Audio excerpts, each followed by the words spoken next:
देखो अपन आवेशित कण की चुंबकीय क्षेत्र में गति अपन पढ़ रहे थे। उसके अंदर चुंबकीय बल वाला फॉर्मूला आपने देख लिया था, F M vector is equal to Q V cross B. अब उसमें अपन देखेंगे विशेष स्थितियां क्या क्या अपने पास आती हैं। तो देखिए विशेष स्थितियां, विशेष स्थितियां, स्पेशल केसेस। इन विशेष स्थितियों में नंबर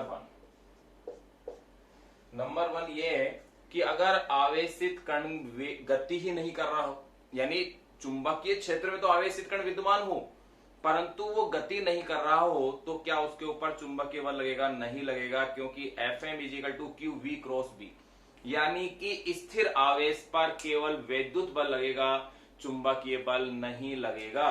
तो आप यूं कह सकते हैं नंबर वन, जब v इज इक्वल टू 0 या q इज इक्वल टू 0 हो तो, नंबर पहली स्थिति, जब v इज इक्वल टू 0 या q इज इक्वल टू 0 हो तो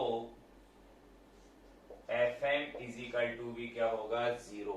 यानी अगर अनावेशित कण हो तो उसके ऊपर भी चुंबकीय बल नहीं लगेगा। q का मान 0 होने का मतलब यही,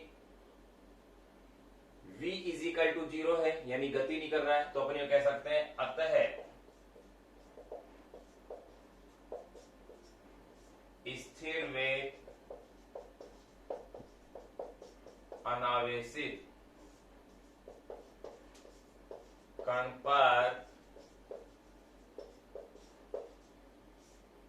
पर चुंबकीय बल नहीं लगता है। पहला अपने पास निष्कर्ष के रूप में ये पॉइंट आ गया कि स्थिर व अनावेशित कण पर चुंबकीय बल नहीं लगता है।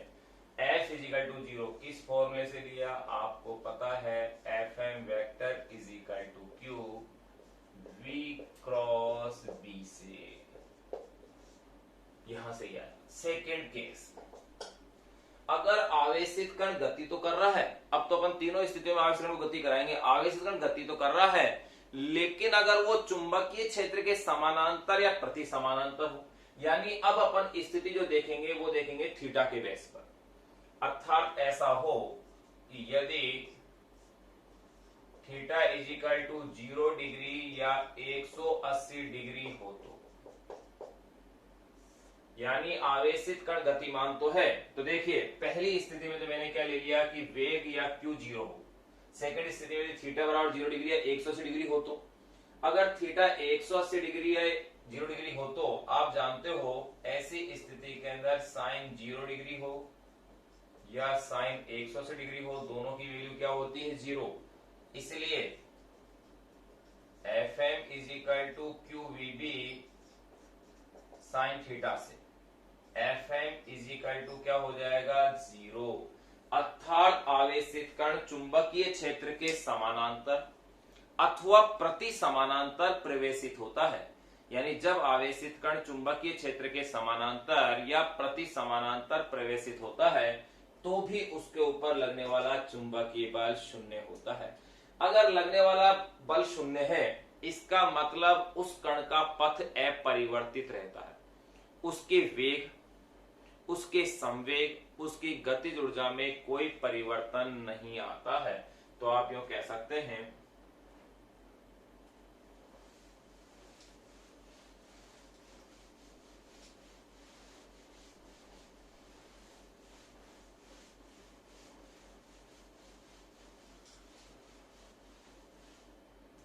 कह सकते हैं कि अतः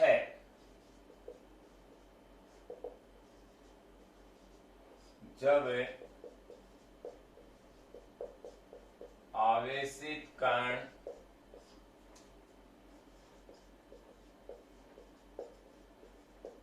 चुंबकीय क्षेत्र के समांतर या प्रति समांतर यानी 180 डिग्री कोण पर, अतः जब आवेशित कण चुंबकीय क्षेत्र के समांतर या प्रति समांतर प्रवेशित होता है।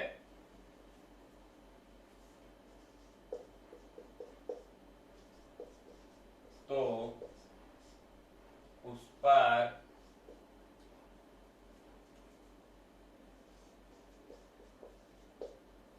पर लगने वाला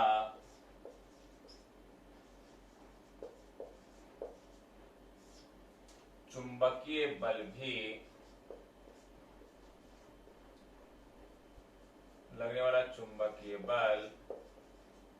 शून्य होता है। तो उस पर लगने वाला चुंबकीय बल शून्य होता है, जिससे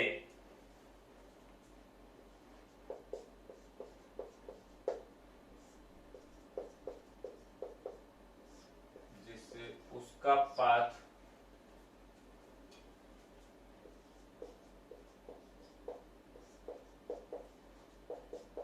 सरल रेखीय होता है। जिससे उसका पथ कैसा होगा? सरल रेखीय होता है।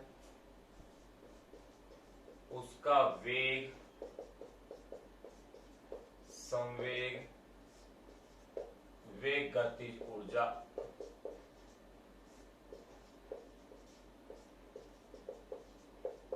अपरिवर्तित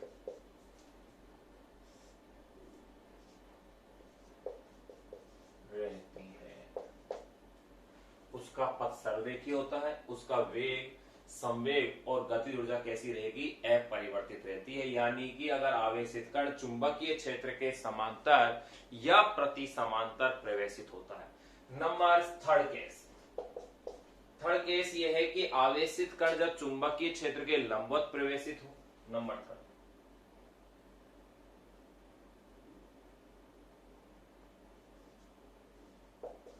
यदि थीटा बराबर 90 डिग्री हो तो,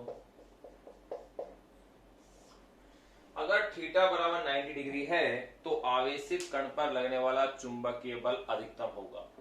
क्यों? क्योंकि साइन 90 की वैल्यू क्या होती है? 1, और साइन 91 तो ये इसकी मैक्सिमम वैल्यू होती है। यानी आवेशित कण जब चुंबकीय क्षेत्र के लंबवत प्रवेशित होता है तो उस पर लगने वाला चुंबकीय बल अधिकतम होता है। लेकिन इस स्थिति में आवेशित कण चुंबकीय क्षेत्र में वृत्तीय पथ पर गति करना प्रारंभ कर देता है जैसे ही प्रवेशित होता है। अगर वृत्तीय पथ पर गति करता है तो गति करने के लिए उसे एक बल की और आवश्यकता होती है, वो बल है अभिकेंद्रीय बल, जिसका फॉर्मूला है mv²/r। ये अभिकेंद्रीय बल इसे मिलता है अधिकतम चुंबकीय बल से। यदि थीटा बराबर 90 डिग्री हो तो अपन क्या कह सकते हैं? वो तो Fm = QVB sin थीटा से। Fm क्या हो जाएगा? QVB, इक्वेशन नंबर 1, और ये बल होगा आपके पास मैक्सिमम। तो अपन यूं कह सकते हैं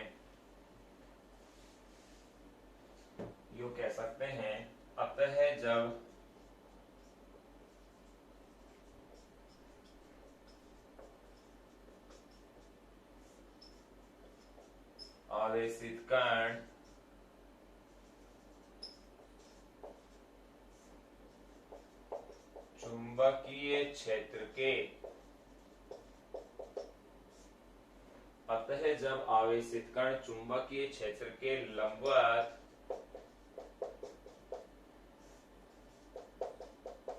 प्रवेशित होता है तो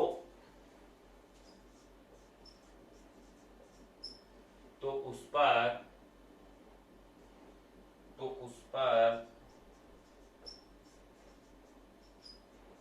लगने वाला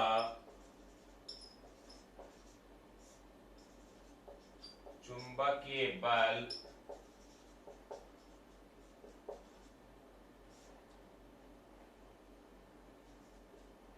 अधिकतम होता है। तो उस पर लगने वाला चुंबकीय बल अधिकतम होता है। और आवेशित कण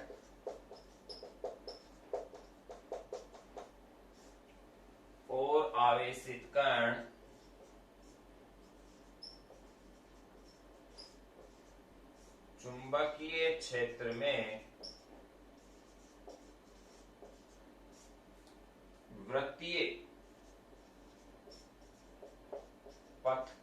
अनुदेश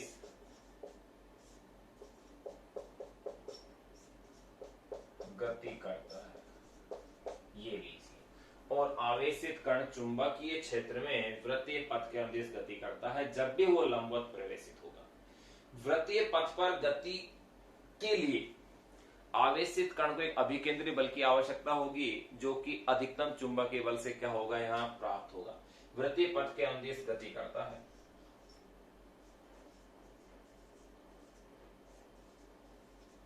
वृत्तीय पथ पर गति हेतु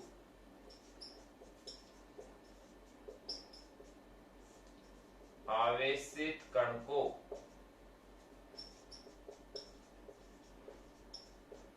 आवश्यक अभिकेंद्रीय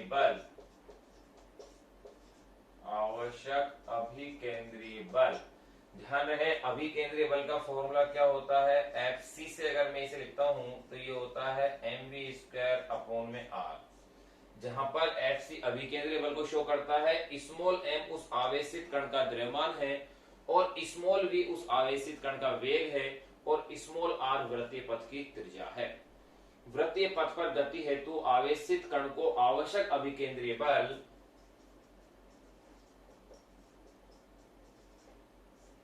अधिकतम चुंबकीय बल, जिसका फॉर्मूला क्या है, Fm = qvb से प्राप्त होता है। यानी अभिकेंद्रीय बल जो कि एक आभासी बल है, ये बल सदैव दूसरे बल से ही उत्पन्न होता है। आप कहीं देखें, जैसे कि परमाणुीय भौतिकी में अगर अपन बात करते हैं तो इलेक्ट्रॉन को नाभिक के चारों ओर परिक्रमा करने हेतु आवश्यक अभिकेंद्रीय बल इलेक्ट्रॉन और नाभिक के मध्य लगने वाले स्थिर विद्युत बल से प्राप्त होता है। पृथ्वी को सूर्य के चारों ओर परिक्रमा करने के लिए आवश्यक अभिकेंद्रीय बल पृथ्वी और सूर्य के मध्य लगने वाले गुरुत्वाकर्षण बल से प्राप्त होता है। यानी अभिकेंद्रीय बल सदैव ही दूसरे बल से प्राप्त होता है, यही अपन ने लिखा है। अतः जब आवेशित कण चुंबकीय क्षेत्र के लंबवत प्रवेशित होता है तो उस पर लगने वाला चुंबकीय बल अधिकतम होता है और आवेशित कण चुंबकीय क्षेत्र में वृत्तीय पथ के अनुदिश गति करता है। वृत्तीय पथ पर गति हेतु आवेशित कण को आवश्यक अभिकेंद्रीय बल यानी कि Fc = mv²/r अधिकतम चुंबकीय बल Fm = qvb से प्राप्त होता है।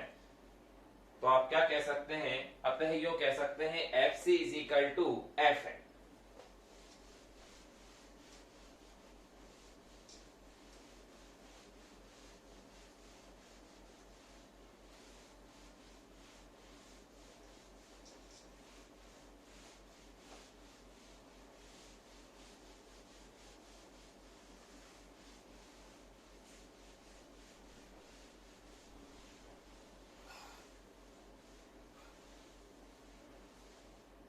से प्राप्त होता है। अतः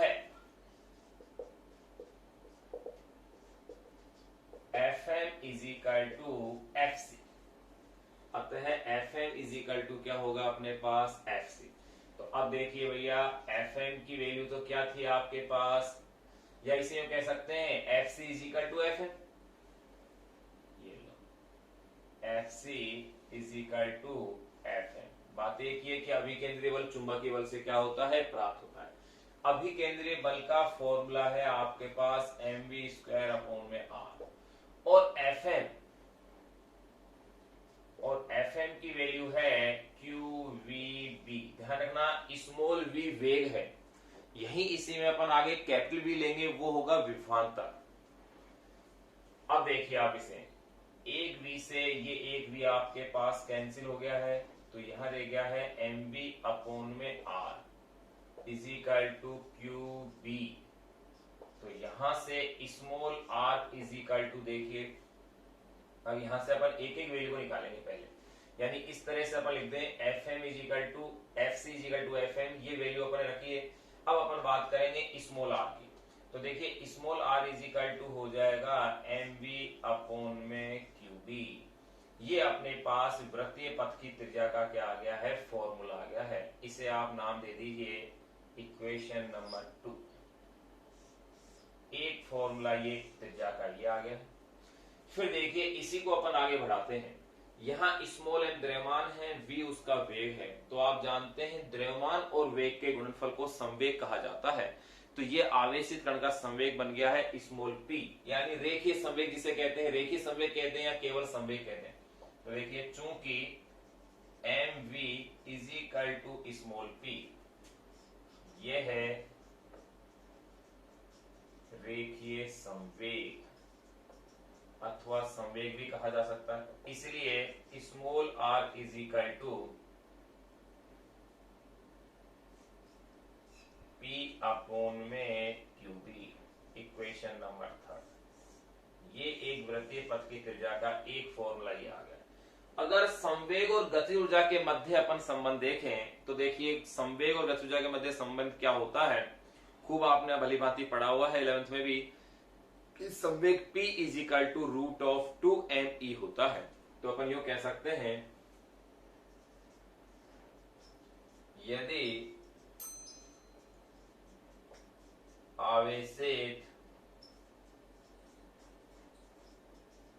कण की गति ऊर्जा कैपिटल E हो तो, यदि आवेशित कण की गति ऊर्जा कैपिटल E हो तो, या आप इसे ke से भी लिख दीजिए, काइनेटिक एनर्जी, ये लो ऐसे कह सकते हैं। यदि आवेशित कण की गति ऊर्जा ke हो तो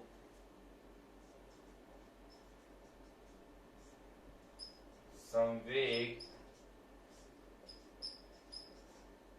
गति ऊर्जा संबंध से, इससे आगे का पार्ट अपन इधर लिखेंगे। यदि आवेशित कण की गति ऊर्जा ke हो तो संवेग गति ऊर्जा संबंध से, ये इक्वेशन आती है संवेग P is equal to root of 2m ke। ध्यान रहे यहाँ E को मैंने बेस में लिखा है भाई K के साथ, K का मतलब काइनेटिक, E का मतलब एनर्जी। तो ये संवेग गति ऊर्जा के मध्य संबंध होता है। संवेग को स्मॉल p से ले रहे हैं अपन, पावर को कैपिटल P से लेंगे। तो small p is equal to root of 2m ke। इसलिए तो देखिए small r is equal to क्या फॉर्मूला बन जाएगा, स्मॉल p के स्थान पर क्या लिखा जाएगा, root of 2m ke upon में qb। एक फॉर्मूला आपके पास ये और आ गया है, और ये हो गई है इक्वेशन नंबर 4, क्योंकि ये थर्ड थी तो इक्वेशन नंबर 4। अगर गति ऊर्जा दी गई हो तो आप त्रिज्या के लिए इस फॉर्मूले का उपयोग करेंगे। अब आप देखिए, अगर आवेशित कण को त्वरित करने के लिए या गति के लिए जो विभवांतर दिया गया है वो विभवांतर होगा त्वरक विभवांतर। अगर विभवांतर कैपिटल V हो तो आप अच्छी तरह से जानते हो ऊर्जा इज इक्वल टू क्या होता है, विद्युत ऊर्जा इज इक्वल टू आवेश इंटू QV, आवेश इंटू विभवांतर। तो आप ये भी जानते हो, तो ये लिख देते हैं कि यदि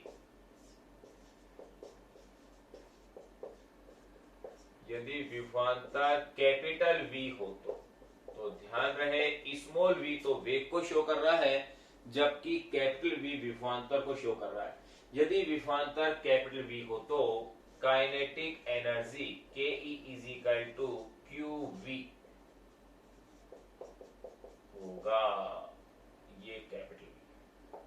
इसलिए small r is equal to देखिए क्या फॉर्मूला बन जाएगा, 2m काइनेटिक एनर्जी का क्या वैल्यू रखेंगे, q कैपिटल V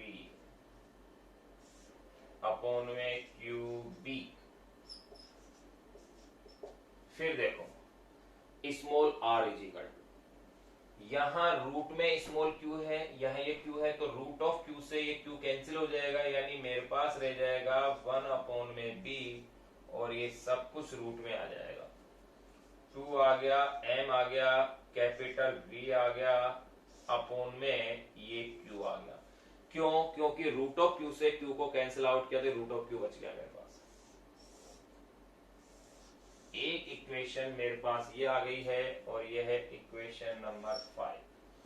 अब इन 5 जो समीकरणें अपने पास आई हैं जो कि वृत्तीय पथ की त्रिज्या को दर्शा रही हैं, इन समीकरणों से न्यूमेरिकल हल करने में सावधानी ध्यान रखनी है कि किस राशि को नियत कहा गया है जैसे अगर कहा जाए कि भिन्न भिन्न आवेशित कण है, प्रोटॉन है, न्यूट्रॉन है, अल्फा कण है, प्रोटॉन, न्यूट्रॉन, अल्फा कण, उनके वृत्तीय पथ की त्रिज्याओं का अनुपात क्या होगा यदि उनका संवेग समान हो। तो संवेग समान होते ही आपको यह फॉर्मूला काम में लेना है, यानी जो राशि समान कह रखी है या जिसको नियत कहा है उसी पर आधारित क्वेश्चन को अपन को सोल्व करना है, उसी पर आधारित। तो ये संवेग समान है, तो ऐसी स्थिति में स्मॉल आर, तो उनके वृत्तीय पथों की त्रिज्या का अनुपात पूछ रहे हैं, तो स्मॉल आर इज प्रोपोर्शनल 1 में क्यों हो जाएगा, क्योंकि बी तो कांस्टेंट है। अगर कह दे कि उनका वेग समान है, प्रोटॉन, न्यूट्रॉन, अल्फा कण का, तो वेग समान होने पर यह फॉर्मूला काम आएगा, यानी कि m और q का रेशियो काम आ जाएगा। अगर वो कह दे कि उनकी ऊर्जाएं समान है, तब आपको यह फॉर्मूला प्रयोग करना पड़ेगा उनकी त्रिज्याओं के लिए। गति ऊर्जा को नियत करते हुए √m और यहाँ q आ जाएगा अनुपात के रूप में। और अगर विभवांतर समान कह दे तो आपके लिए ये फॉर्मूला आ जाएगा। इस फॉर्मूले को देखते वक्त ध्यान रखना है कि यहाँ कैपिलरी विभवांतर है, वेग नहीं है। यहाँ ये गलती ना हो जाए, क्योंकि यहाँ दिखते सीधा क्या दिखेगा, mv द्रव्यमान इंटू वेग संवेग, लेकिन ऐसा नहीं, ये गलत होगा। यहाँ द्रव्यमान m तो है लेकिन v यहाँ पर वेग नहीं है, ये क्या है, विभवांतर है। तो देखिए समीकरण नंबर 2, 3, 4 और 5 वृत्तीय पथ की त्रिज्या के क्या है, व्यंजक है। तो ये बात लिख लेते हैं समीकरण 2 से लेकर के 5 तक। कैसे इस पर क्वेश्चन है वो अपन ने चर्चा करी ली। क्वेश्चन तो अपन लिख नहीं रहे, अपन तो क्वेश्चन अपनी जो बुक का क्वेश्चन है उसी को सोल्व करेंगे।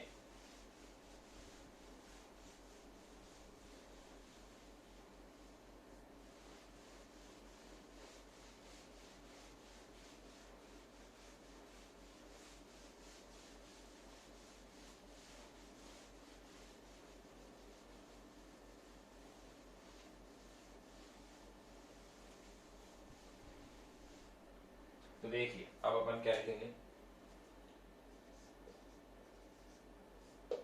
समीकरण 2,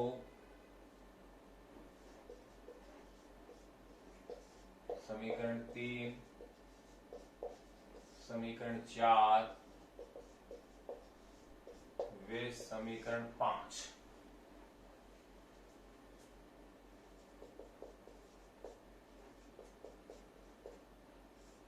आवेशित कण के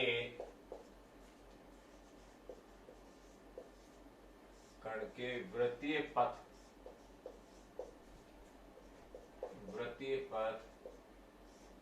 की त्रिज्या के वृत्तीय पथ की त्रिज्या के व्यंजक हैं।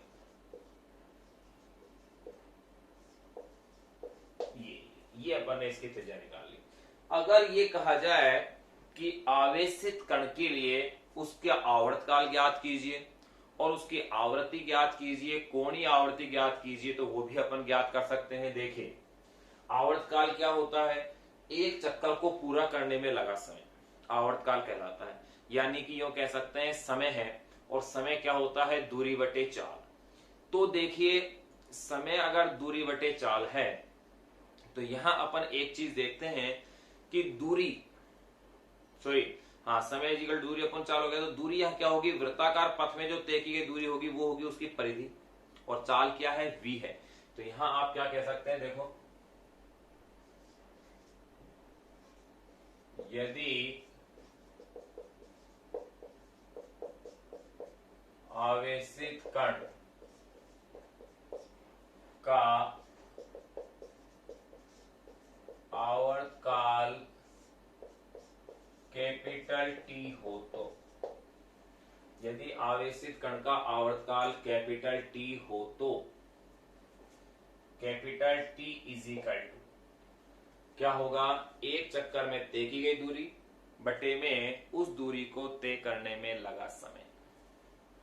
या यूं कह सकते हैं एक चक्कर में तय की गई दूरी वास्तव में है क्या, उसकी परिधि है, यानी कि T is equal to 2πr, और चाल क्या है उसकी, भाई v है, वेग v हो गया। अब देखिए ये हो गई है इक्वेशन नंबर 6। यहां इस समीकरण से देखते हैं कि आवर्तकाल का मान वेग पर निर्भर नहीं करता। कैसे, आगे की समीकरणों में देखेंगे, क्योंकि वेग अगर अपन बढ़ाएंगे तो उसकी वृत्तीय पथ की त्रिज्या भी बढ़ती है, क्योंकि small r is equal to M B upon में क्या है, क्यू बी है। Small r is equal to M B upon में क्यू बी, यानी कि अगर वेग बढ़ रहा है तो त्रिज्या बढ़ रही है, तो आवर्तकाल तो क्या रहेगा उसका, अपरिवर्तित रहता है वेग बढ़ने पर। तो देखिए अपन आवर्तकाल t हो तो t is equal to 2 pi r upon में v, यहां अपने पास ये इक्वेशन आ रही है। अब देखिए ये अपन फॉर्मूला जानते हैं, चूंकि small r is equal to M B upon में क्यू बी, ये आपके पास आया है समीकरण 2 से। इसीलिए t इज इक्वल टू देखो 2 पाई, यहां ये v है, स्मॉल r की वैल्यू आप पुट कीजिए, एम बी अपॉन में क्यू बी, तो v से v कैंसिल हो गया, यानी कि t इज इक्वल टू हो गया है 2 पाई m अपॉन में क्यू बी। ये आवेशित कण के आवर्तकाल की समीकरण आ गई है, समीकरण नंबर 7। ये इक्वेशन नंबर आपके पास 7 आ गई है। ये समीकरण ये कहती है कि आवेशित कण का आवर्तकाल उसके वेग पर निर्भर नहीं कर रहा है, लेकिन इसके साथ साथ अपन आवृत्ति और कोणीय आवृत्ति भी ज्ञात कर लेते हैं, फिर इस चीज की चर्चा करेंगे। तो देखो यदि आवेशित कण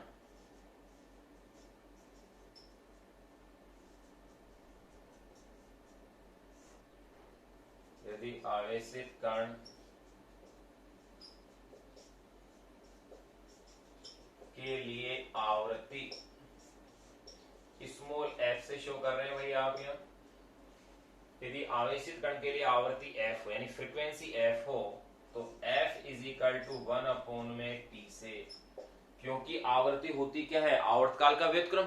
अगर आवर्तकाल का व्युत्क्रम है तो देखिए मैं यहां कर रहा हूं इस शेष भाग को,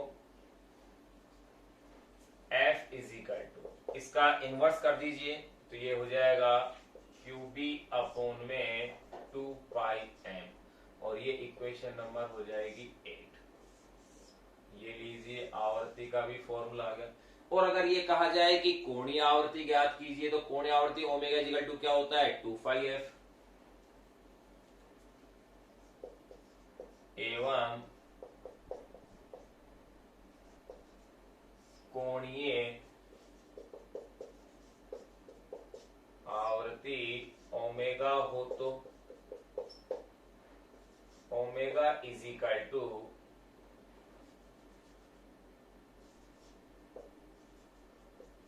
2 पाई f से, ओमेगा इज इक्वल टू 2 पाई,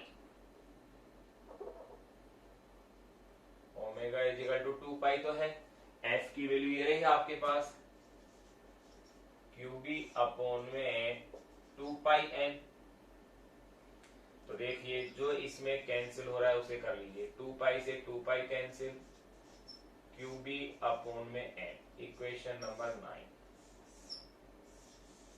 अब आप देखेंगे कि समीकरण 7 जो आवर्तकाल का है और समीकरण 8 जो आवृत्ति के लिए आ रहा है, समीकरण 9 जो कोणीय आवृत्ति के लिए आ रहा है, तीनों फॉर्मूलों के अंदर कहीं पर भी वेग नहीं आ रहा, यानी आवर्तकाल, आवृत्ति और कोणीय आवृत्ति, इन तीनों के ही मान कण के वेग पर निर्भर नहीं करते हैं। तो ये तथ्य को अपन लिख लेते हैं।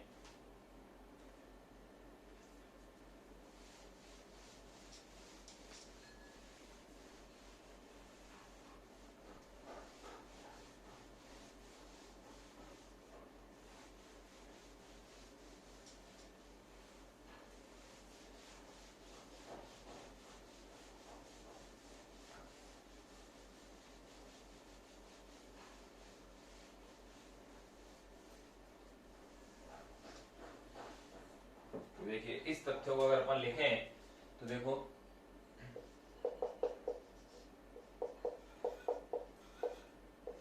आवर्तकाल,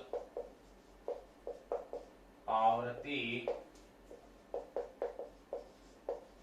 वे कोणीय आवृत्ति के व्यंजकों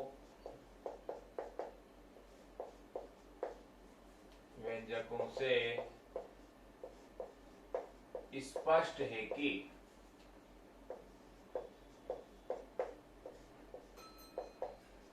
इनके मान के व्यंजकों से स्पष्ट है कि इनके मान कण के वेग पर निर्भर नहीं करते हैं, कि इनके मान कण के वेग पर निर्भर नहीं करते हैं। ये चीज इस पर स्पष्ट हो गई है, क्योंकि कण का वेग बढ़ने के साथ साथ वृत्तीय पथ की त्रिज्या भी बढ़ जाती है, क्योंकि वेग में वृद्धि के संगत, क्योंकि वेग में वृद्धि के संगत, क्योंकि वेग में वृद्धि के संगत इनके वृत्तीय पथ, इनके वृत्तीय पथ की त्रिज्या में भी वृद्धि होती है, यानी इनकी वृत्तीय पथ की त्रिज्या भी वेग के साथ साथ बढ़ेगी तो आवर्तकाल अपरिवर्तित रहेगा, क्योंकि वेग में वृद्धि के संगत इनकी वृत्तीय पथ की त्रिज्या में भी वृद्धि होती है। इसलिए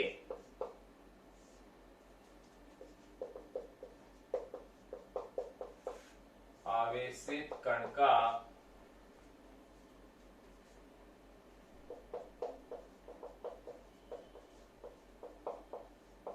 आवर्तकाल नियत होता है। अगर एक आवेशित कण है तो उसके लिए आवर्तकाल क्या हो गया, नियत हो गया, क्योंकि वेग पर निर्भर नहीं करता है। लेकिन एक चीज अपन देखें कि ये निर्भर किस पे करता है, तो देखिए समीकरण 7 से अपन यूं कह सकते हैं, इसकी भी वैसे आवश्यकता है नहीं, इसकी भी आवश्यकता नहीं है लिखने की। वैसे देखिए अपन समीकरण 7 से एक तथ्य निकाल सकते हैं कि किस पर निर्भर करता है। निर्भर नहीं करते, क्योंकि वेग में वृद्धि के संगत इनकी वृत्तीय पथ की त्रिज्या में क्या होती है, वृद्धि हो जाती है। अतः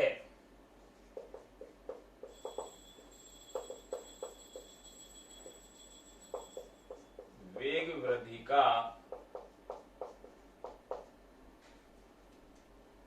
कण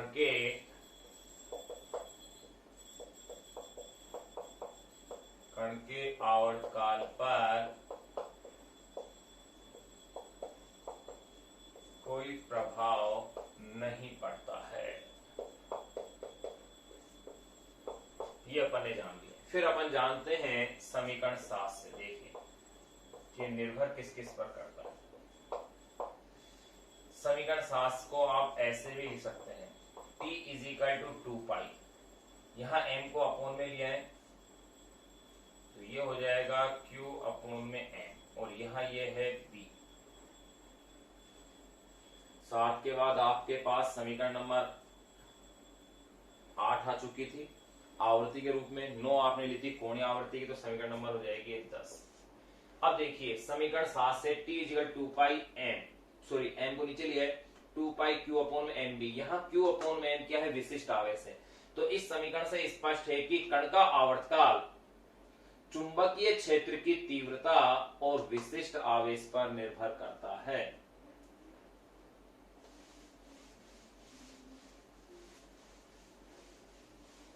तो यहां अपन ये कह सकते हैं, अतः कण का आवर्तकाल, यहां कण से तात्पर्य आवेशित कण से ही है, क्योंकि अनावेशित कण पर तो चुंबकीय बल लगता ही नहीं। अतः कण का आवर्तकाल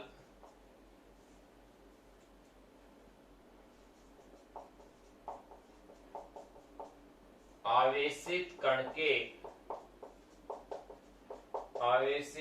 के विशिष्ट आवेश, आप पढ़ चुके हो स्थिरोष्म में कि विशिष्ट आवेश होता क्या है, Q/m, यानी कण के आवेश और उसके द्रव्यमान का अनुपात विशिष्ट आवेश कहलाता है, और इसे ही आवेशित कण का हस्ताक्षर भी कहते हैं, क्योंकि आवेश और द्रव्यमान दोनों की जानकारी मिल जाती है। अतः कण का आवर्तकाल आवेशित कण के विशिष्ट आवेश वे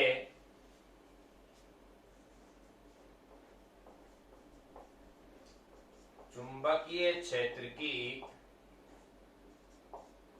तीव्रता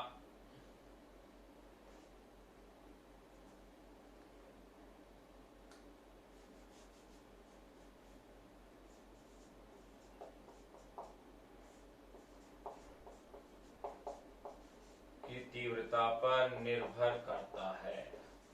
तो यूं कहा जा सकता है कि उस कण पर ही निर्भर करता है। यहां अपन ये चीज देखिए। अब एक चीज देखिएगा, आवेशित कण जब चुंबकीय क्षेत्र में लंबवत प्रवेशित हो रहा है तो ये वृत्तीय पथ पर गति करता है, और आपको पता है कि वृत्तीय पथ पर गति होगी तो कण की प्रति क्षण दिशा में परिवर्तन हो रहा है। यानी आवेशित कण का वेग तो निरंतर बदल रहा है लेकिन उसकी चाल नहीं बदलती है।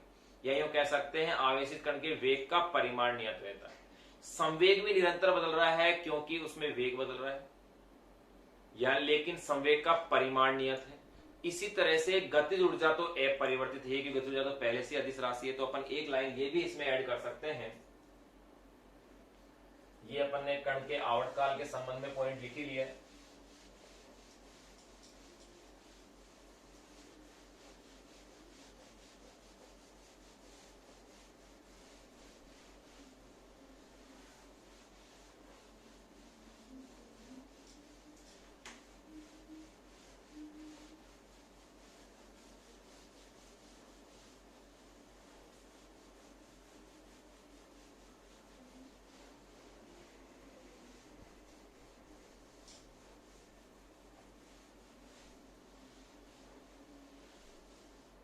देखिए इसमें क्या कॉन्सेप्ट आ रहा है।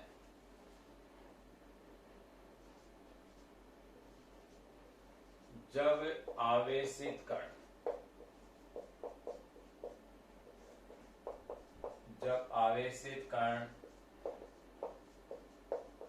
चुंबकीय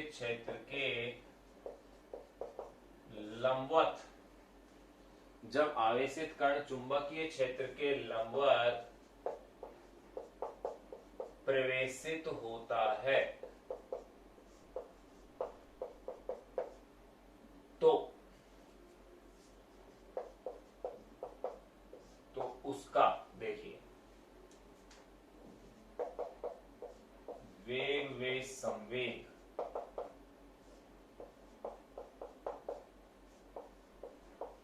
प्रति क्षण परिवर्तित होते हैं।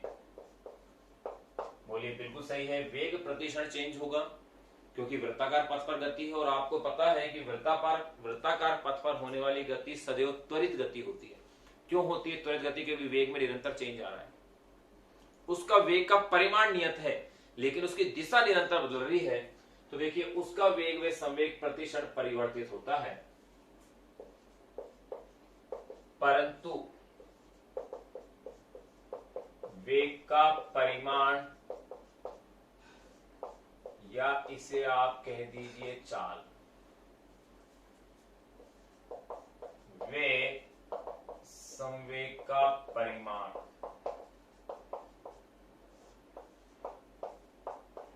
वे गतिज ऊर्जा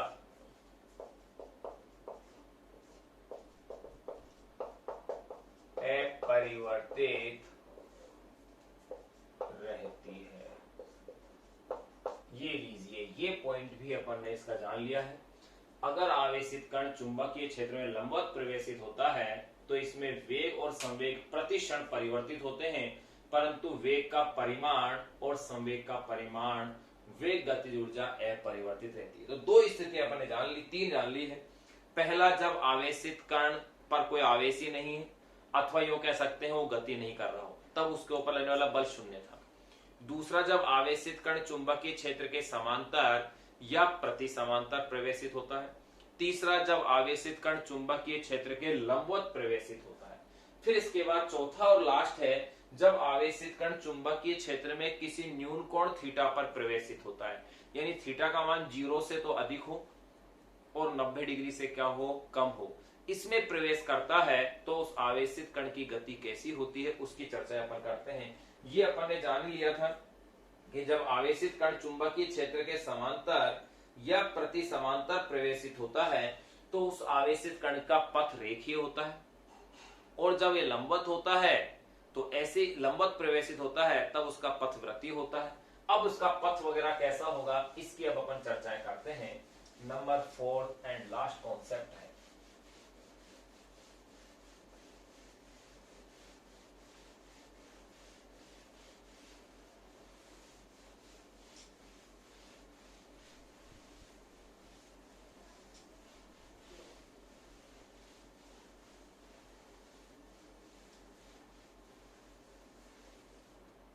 देखिए नंबर 4 चौथी विशेष स्थिति, जब आवेशित कण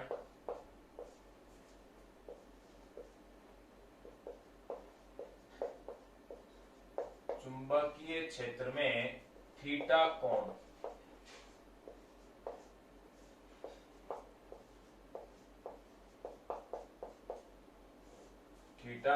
पर प्रवेशित होता है।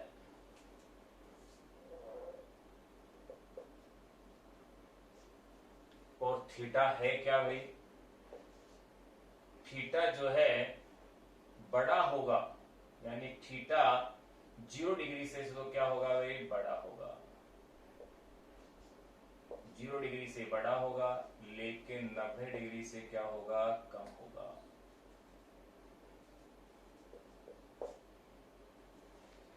नब्बे डिग्री से कम और 0 डिग्री से अधिक, यानी कि 0 से 90 के बीच में अर्थात न्यून कोण पर जब आवेशित कण चुंबकीय थीटा कोण पर क्या हो, प्रवेशित हो। तो देखिए उस स्थिति में क्या और कैसे स्थितियां बनती हैं उनकी अपन चर्चाएं करते हैं।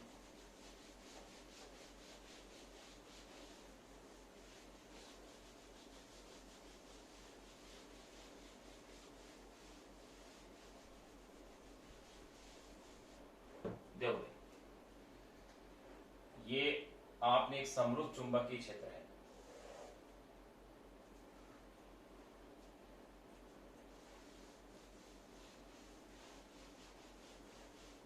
सर्वप्रथम अपन इस समरूप चुंबकीय क्षेत्र को बनाते हैं।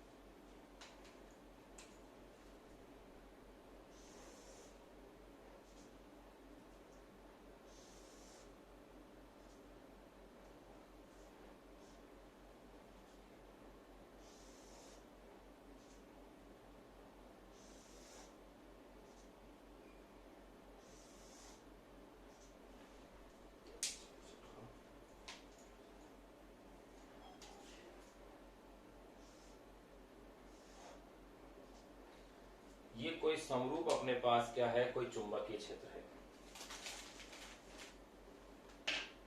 अगर कोई समरूप चुंबकीय क्षेत्र है बी वेक्टर इस डायरेक्शन में, यहां पर किसी आवेशित कण कोई न्यून कोण पर प्रवेशित होता है। ध्यान रहे ये अपन सब पॉजिटिव चार्ज के लिए करते हैं, और ये आवेशित कण इस चुंबकीय क्षेत्र में न्यून कोण थीटा पर है, यानी चुंबकीय क्षेत्र के साथ ये इस डायरेक्शन में स्मॉल v वेक्टर वेग से। तो आप देखेंगे वेग एक सदिश राशि है, जब कोई सदिश राशि किसी कोण पर होती है, जब कोई सदिश राशि किसी कोण पर होती है तो उसके दो घटक बनाए जाते हैं, जिनमें से कोण के साथ वाला घटक कोस थीटा होता है और दूसरा लंबवत घटक साइन थीटा होता है। तो इस वेग का एक घटक तो यहां बन जाएगा, ये आवेशित कण था, ये हो जाएगा इसका क्षैतिज घटक Vx, एक दूसरा ऊर्ध्वाधर घटक ये बन जाएगा Vy। अब आप देखिएगा जो क्षैतिज घटक Vx है, जो क्षैतिज घटक Vx है वो चुंबकीय क्षेत्र के समानांतर है, यानी ये आवेशित कण को सरल रेखीय पथ पर लाने का प्रयास करेगा, जबकि ऊर्ध्वाधर घटक चुंबकीय क्षेत्र के लंबवत है तो ये इसे वृत्तीय पथ पर लाने का प्रयास करेगा। क्या कहा मैंने कि जो क्षैतिज घटक है Vx वो चुंबकीय क्षेत्र के समानांतर है, यानी कि और आपको पता है जब चुंबकीय क्षेत्र के समानांतर होते हैं तो पथ कैसा होता है, उसका वृत्तीय पथ, सॉरी सरल रेखीय पथ होता है। और जो ऊर्ध्वाधर घटक है Vy, जो वर्टिकल वाला जो कंपोनेंट्स है वो इसे वृत्तीय पथ पर लाने का प्रयास करेगा, क्योंकि जब लंबवत प्रवेशित होता है तो आवेशित कण वृत्तीय पथ पर गति करता है। तो कुल मिलाकर के दोनों के सम्मिलित प्रभाव से ना तो ये वृत्तीय गति रह पाएगी, ना ये सररेखी रहेगी, ये हो जाएगी कुंडलिनी या सर्पिलाकार गति करेगा आवेशित कण। इस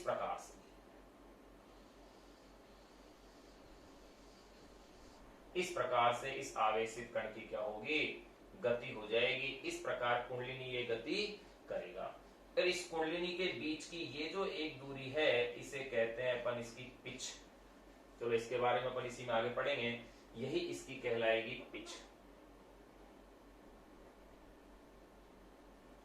यहां ले लीजिए आप इसका ये Vx मैंने यहां लिख दिया।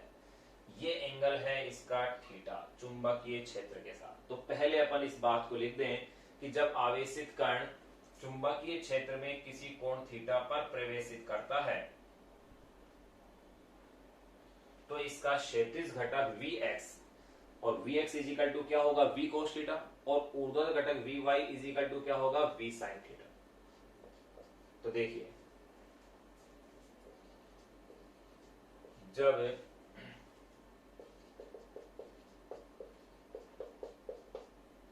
आवेशित कण स्मॉल v वेक्टर वेग से चुंबकीय क्षेत्र बी वेक्टर में, एग्जाम के पॉइंट ऑफ व्यू से वेरी इंपॉर्टेंट टॉपिक है भाई ये, 2021 के एग्जाम के लिए, बोर्ड के एग्जाम के लिए हो सकता है उसमें क्वेश्चन आ जाए।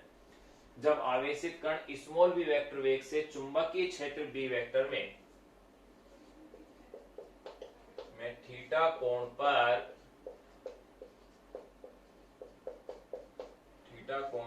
प्रवेशित होता है तो वेग का क्षैतिज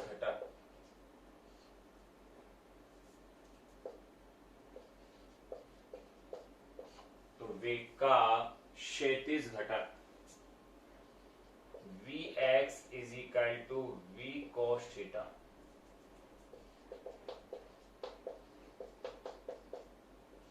आवेशित कण को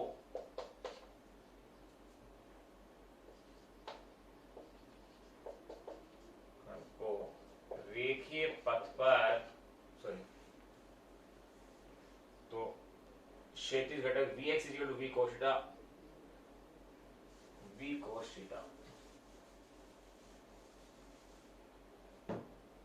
प्रवेशित होता है तो वेग का क्षैतिज घटक, तो वेग v वेक्टर का क्षैतिज घटक Vx is equal to V cos theta जो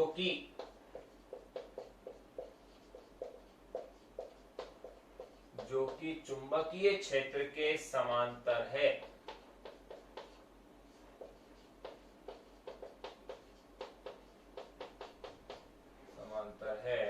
आवेशित कण को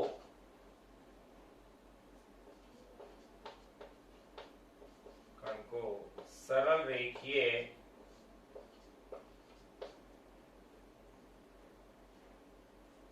रेखीय पथ पर लाने का प्रयास करता है। आवेशित कण को सरल रेखीय पथ पर लाने का प्रयास करता है, साथ ही वेग v वेक्टर का ऊर्ध्वाधर घटक Vy is equal to V cos theta जो कि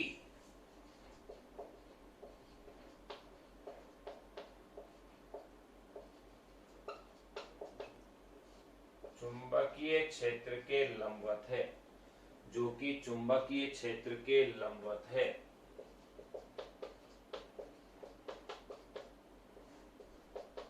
आवेशित कण को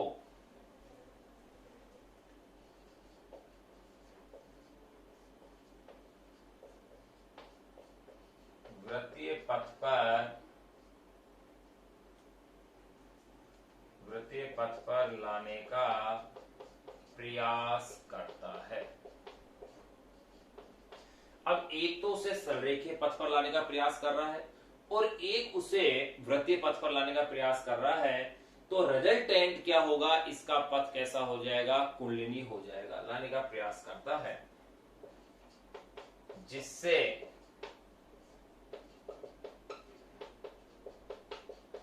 जिससे आवेशित कण का परिणामी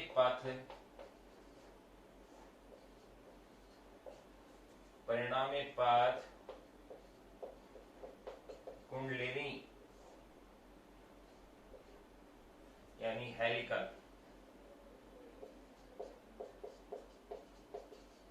या सर्पिलाकार हो जाता है। कुंडलिनी या सर्पिलाकार हो जाता है, ये अपन ने इसमें देख लिया है। तो देखिए आवेशित कण का अपन ने पथ देख लिया है कि आवेशित कण किस तरह से गति कर रहा है, ये अपन ने देख लिया कोण थीटा के साथ था। अब अपन इसके प्राचाल यानी इसके फॉर्मूलों की बात करेंगे। पहले अपन बात करेंगे इसकी त्रिज्या के लिए, फिर बात करेंगे इसके आवर्तकाल के लिए, फिर अपन बात करेंगे इसके पिच यानी कि x का मान ज्ञात करेंगे, जो कि बोर्ड के एग्जाम में 2 बार पूछा जा चुका है। पिच का डायरेक्ट फॉर्मूला 1 नंबर का क्वेश्चन।